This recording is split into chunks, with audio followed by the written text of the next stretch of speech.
Uşaqlar, demək bugünkü dərsimiz dodaqlanan və dodaqlanmayan sahiblərdir. Dodaqlanan və dodaqlanmayan. Biz sahibləri bilirdik də hansıları idi? A, U, E, Ö, Ü. Afərin. Yaxşı, indi sahibləri tələffüz edəndə dodaqlarımız qabağa hansı sahiblərdə gəldi? Bir dəqiqə. O, qalınlardan başlayaq. O, U,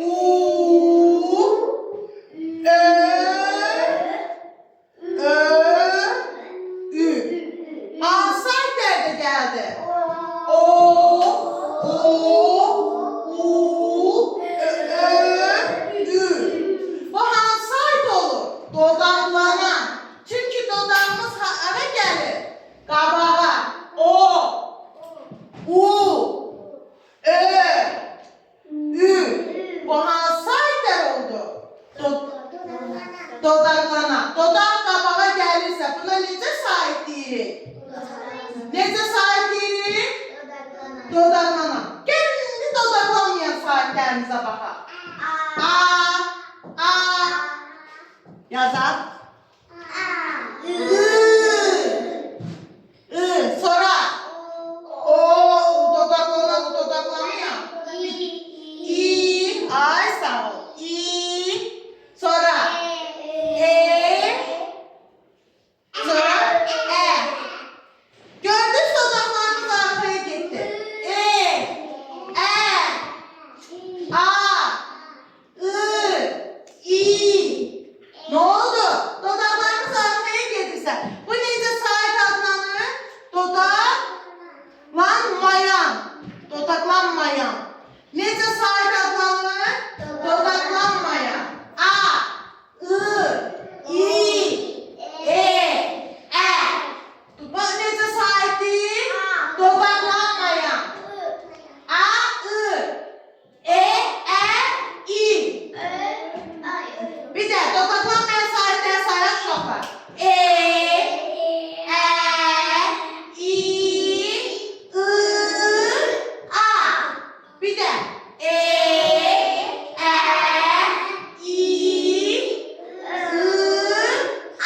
Bunlar necə sahib oldu? Dodaqlanmayan. Yaxşı, indi gəlin dodaqlanan sahibləri. Dodaqlanan sahibləri. O, U, Ö, Ü. Dodaqlanan sahiblərdə nə hiss elədiniz? Dodağınız qabağa gəldi. Ləman dur ayağa. Dodaqlanan sahiblər. Dodaqlanan sahiblər, hə? Ü. Dodaqlanmayan sahiblər. Düz deyirsən, başla.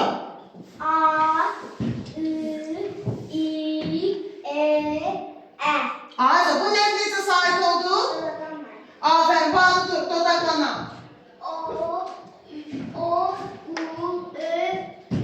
Dodaqlanmayan. Afərin, Həyyam dur. Dodaqlanan. Afərin, dodaqlanmayan. Afərin. Dur Zəhra. Dodaqlanan. Yazısı yazır birlərinə baxmayın. Afərin, dodaqlanmayan. Afərin. Gülay dur tez. Necə sahibdir? Afərin, dodaqlanmayan. Bir də?